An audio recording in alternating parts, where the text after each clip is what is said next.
Hello, in this video I'm going to create the destruction effect for my particle. So here I will start in Houdini building this first. So we can just build this on top of the previous file that I had. So I had, for example, here that projectile that I'm shooting. So we can now have like a new geometry network here, and we can just start from a simple box. So this box itself, you're going to set a specific size and then run a simulation on that. So here for the dimensions, I'm gonna change this to, let's start with 1.5. Then let's make this quite thin in size because it's just like a top layer of the floor. So we can make something small like 0.1. It's like pretty small. And then we can make this long like 5. So we'll have like a certain object here that will go through this box and sort of like break this up.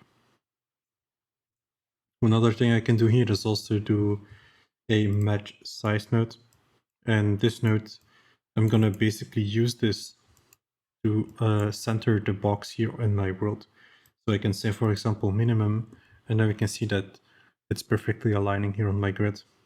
Now, before we break this in a simulation, we need to like break up this into sort of like a material. So we can use a material fraction node, and with this node we can then create chunks here. So you can already see what this result gives us.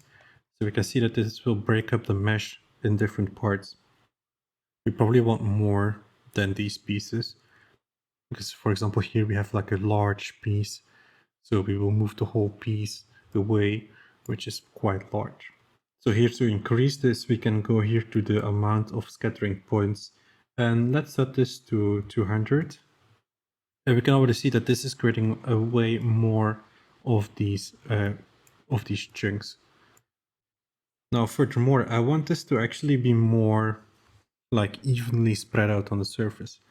So you can see that this is like specifically adding some like denser parts here, and here it's like not that dense. So I'm gonna set the fog volume to none. So what this will do, as you can see, it will sort of here like spread out this a bit more.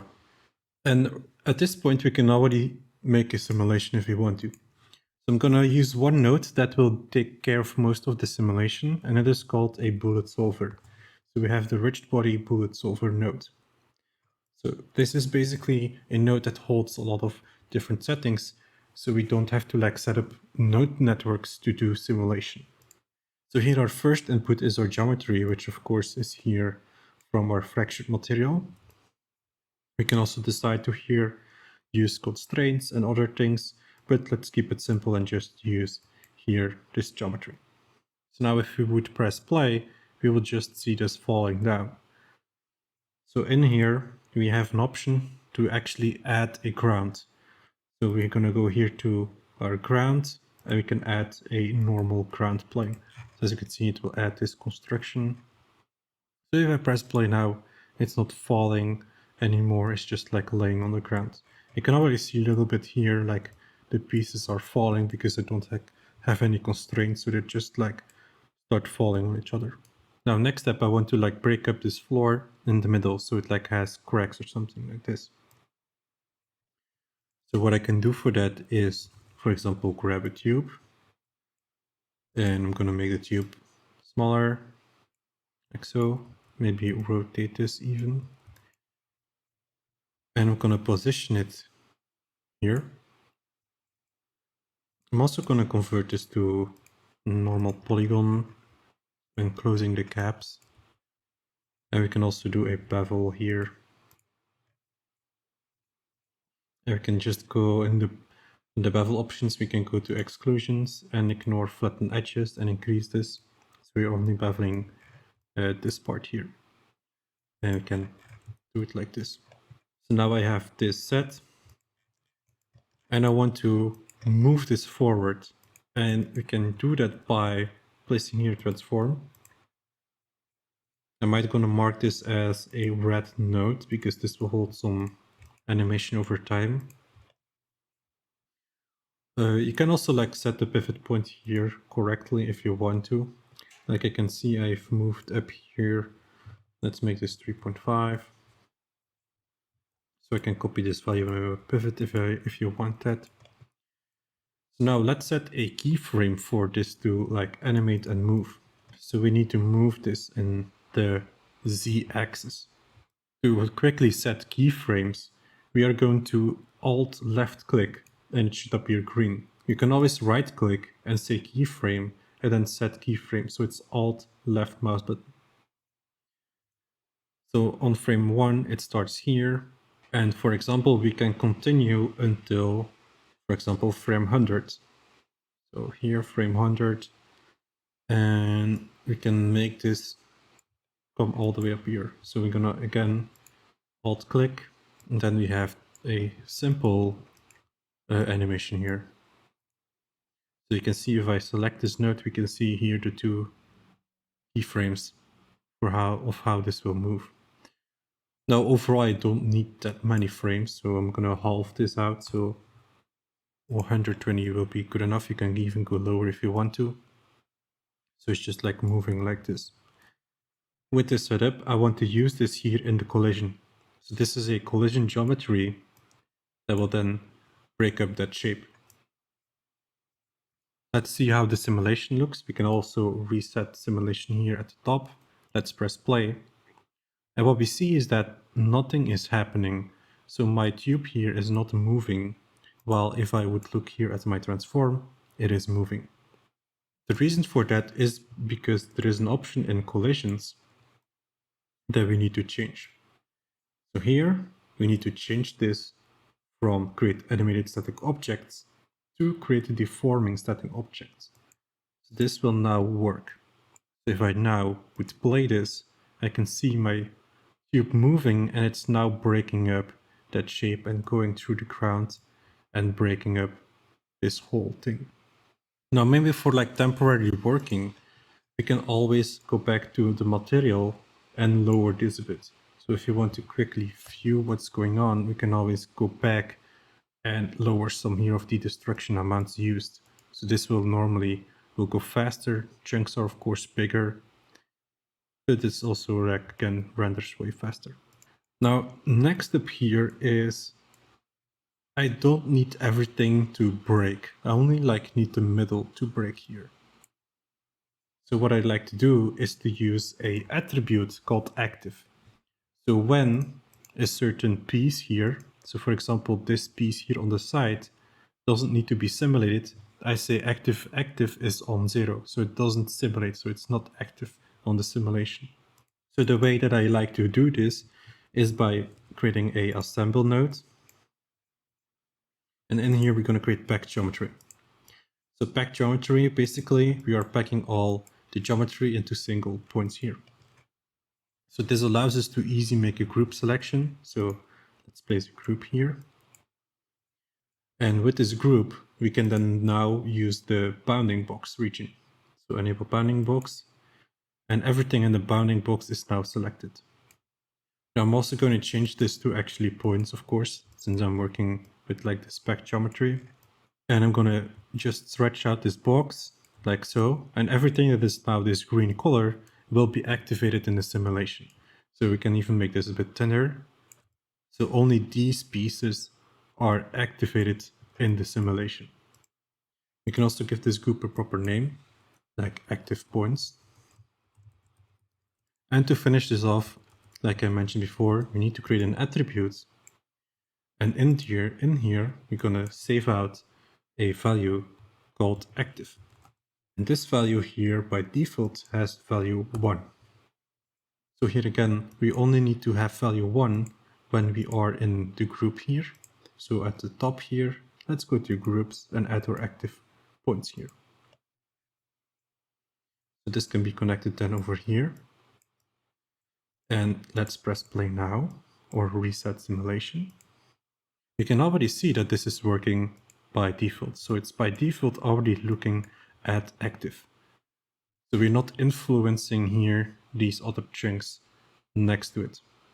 So later on, if we want to clean this up for game engine, I can basically remove this because I don't need this to be in part of the simulation.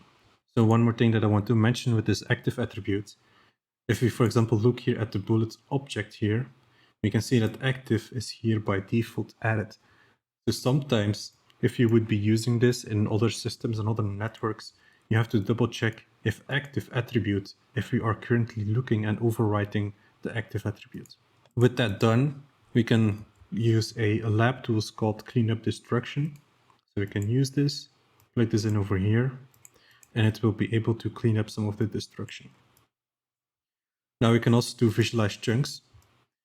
And this is really useful to know what will be the unique elements. So as I mentioned before, we can see that the side ones, the ones that are not active, are the same color. So we don't need to like spend any bones or other things on this, since it's not really being animated. Also, my idea now to bring this in Game Engine is to export this to an FBX. So we will use rigid body to FBX node here in Houdini, and this will convert all the different pieces you see here into bones. So we have to be careful with, of course, how many different pieces we have, since everything will be a bone. There are other ways of exporting these simulations into game engines. Vertex animations would be another example of doing this.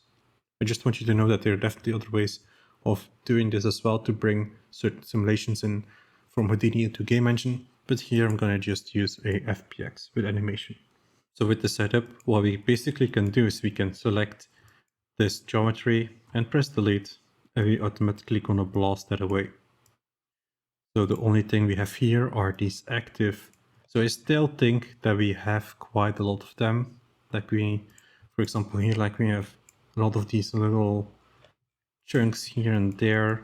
So maybe we want to like get rid of that, because we can always like fake things and particles as well, and like spending like extra bones and other things just to like have this little thing here is not worth it. So we maybe have to go back to our material fracture and like to start tweaking this. So what I noticed here in the material fracture is that we have a second fracture here as well. So we have a first and a second, so we can create multiple levels. So this is great, but in this case, I want to like keep it quite like simple and neutral. So I'm gonna remove number 2, and you can already see that this gives us like a more like simplistic look than a bit more like bigger chunk. Like I don't need to have these small chunks. We can also here still play around with like the seed and find something that fits the best, and I think this is okay. Let's see how the active pieces are looking, and that's fine. Now let's see how the simulation will go. And this is then the simulation. So we probably have to adjust this here. So blasting this away. So now we will have 36 pieces. So maybe we can give this a bit more. Like 36 is also maybe low. So we can, let's maybe just go back to 200 here and see how that goes. So that's a bit better. So we have 69 pieces here. And this looks way better. And we can also go back and turn off the color if you don't want to see this, but it's like really useful for like visually see a bit what's going on and what will be a unique object. So now with the basic simulation setup, we can still do more tweaks. So something important that I've not shown yet is actually, for example, the time scale here, which can be quite useful. So the time scale will calculate the things either faster or slower. So for example, here's some explanation there. So if we bring this value to 2, the objects will fall twice as fast, and so on. So if I press 2, you will see that my animation here, my objects barely go up. So they really have like almost no gravity. Like they really try to stick to the ground because my gravity is faster. So now what can be cool about this is that if we lower this, let's say 0.5, we will sort of like have the reverse, where my pieces will fly up. So if you want to have like a more sort of like explosions and a force coming from this piece, So you can see that they are now like getting pushed up into the air.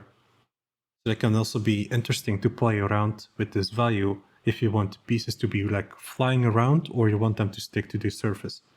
So in this case, I want them to stick more to the surface. So I'm just going to keep it to 1, but maybe popping them a bit more out will be useful. So we can bring this to 0.7 maybe. So we really have like a bit of them coming out more. Also extremely useful after you've done a simulation, you can always like use some of the retiming nodes. So we can use the labs retime here, for example. So we can make this animation twice as fast. It will happen way faster, as you could see. Most of the animation stuff is happening here at the beginning. We can also play around with the ramp. So we can, for example, do this. So it will reverse. So it will play the animation and it will go backwards. So we'll reverse here. That can also, again, interesting to play around with these things. It's just good to know that if we have a proper simulation, we can always like do some retiming and remapping of where the certain effect should trigger, because it can be useful in combination with when my particle triggers. Now I'm almost done here, and before I start exporting this, I want to add a last small effect. So once this is coming to an end, I want the pieces to be actually shrinking down in scale. So we can do that here in Houdini as well. So what I would do is do a loop. So I'm going to loop over each connected piece, over each piece here. And in there, we're going to use a transform. And the main thing to do here is to actually set the pivot points. And there are multiple ways so we can do that. We can, for example, use the centroid function, or there are other ways as well, of course. So centered, we can just copy paste this here for then X, Y, and Z. So now we have the center of this piece. So we can animate the scale now, and let's say around maybe frame 88, our scale is still 1, but when we have our frame 120, our scale goes to 0. So let's save that out, and let's see how that looks. So we have our animation, and it will scale down at the end. So that is done. That is the setup here for the simulation. And now let's output this. So the most common way to output this is to actually go here to output. So output. And here we're going to use a node called rigid body to FBX. So this is again labs node, so make sure you have them installed. And then we basically have to say what node we want to export. Then we can select here our nodes from our object layer. So in this case, I did not give it a proper naming, but I know it is called box 1 because I started with a box to create that base grid. So I'm here, box 1, accept. You can further have more settings here, but most of the time the default settings are good enough. Maybe here just like change the name to like floor breaking, like 01 maybe, and just press render. So in Unity here I have my project and I already imported that model. So we can see that we can open this so we can see all the pieces. And then we have here also at the end the animation clip. Let me make this a bit bigger. So when I press play now, I can see they're now breaking up the floor and also scaling down. So that's working perfectly. I may notice here actually some normal issues. So I might have to go back and set a proper normal. Let's see if that also happens in the scene. I also noticed that my model is super small. So we can always scale it up here. We can always, like, if you want to do it more perfectly, go in Houdini and scale up the situation there, because 100 is always like the scaling difference. So this is a bit better. And we can see that we still have like normal issues. So let's in Houdini itself, we're going to go back to our object. What I would often do is spin this here and just create a new network. So we can easily switch to output and object level. And the normals are currently actually set in the cleanup tool.